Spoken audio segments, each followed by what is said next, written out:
A Fish Story by Andrew Lang. Perhaps you think that fishes were always fishes and never lived anywhere except in the water.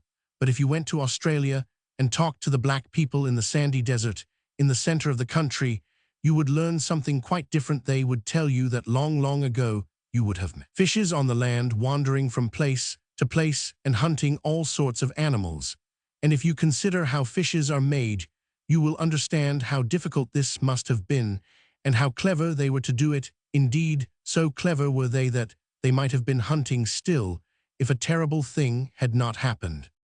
One day the whole fish tribe came back very tired from a hunting expedition and looked about for a nice cool spot in which to pitch their camp. It was very hot, and they thought that they could not find a more comfortable place than under the branches of a large tree which grew by the bank of a river. So they made their fire to cook some food right on the edge of a steep bank, which had a deep pool of water lying beneath it at the bottom while the food was cooking. They all stretched themselves lazily out under the tree and were just dropping off to sleep when a big black cloud, which they had never noticed, spread over the sun, and heavy drops of rain began to fall so that the fire was almost put out. And that, you know, is a very serious thing in savage countries where they have no matches, for it is very hard to light it again. To make matters worse, an icy wind began to blow, and the poor fishes were chilled right through their bodies.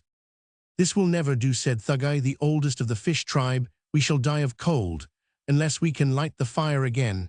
And he bade his sons rub 2 sticks together in the hope of kindling a flame.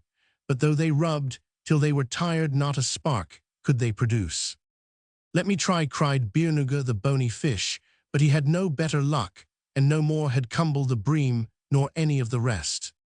"It is no use," exclaimed Thuggai at last. "The wood is too wet. We must just sit and wait till the sun comes out again and dries it." Then a very little fish, indeed not more than 4 inches long, and the youngest of the tribe, bowed himself before Thuggai, saying, "Ask my father Gudu the cod to light the fire. He is skilled in magic more than most fishes."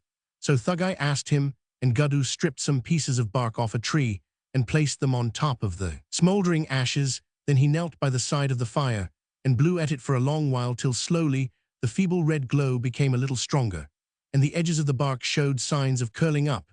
When the rest of the tribe saw this, they pressed close, keeping their backs towards the piercing wind. But Gudu told them they must go to the other side, as he wanted the wind to fan his fire by, and by the spark grew into a flame, and a merry crackling was heard.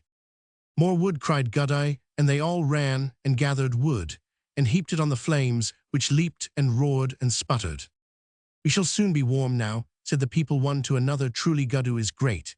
And they crowded round again, closer and closer. Suddenly, with a shriek, a blast of wind swept down from the hills and blew the fire out towards them. They sprang back hurriedly, quite forgetting where they stood, and all fell down the bank, each tumbling over the other, till they rolled into the pool that lay below. Oh, how cold it was in that dark water, on which the sun never shone. Then, in an instant, they felt warm again, for the fire, driven by the strong wind, had followed them right down to the bottom of the pool, where it burned as brightly as ever, and the fishes gathered round it, as they had done on the top of the cliff, and found the flames as hot as before. And that fire never went out like those upon land, but kept burning for ever. So now you know why, if you dive deep down below the cold surface of the water on a frosty day, you will find it comfortable and pleasant underneath, and be quite sorry that you cannot stay there.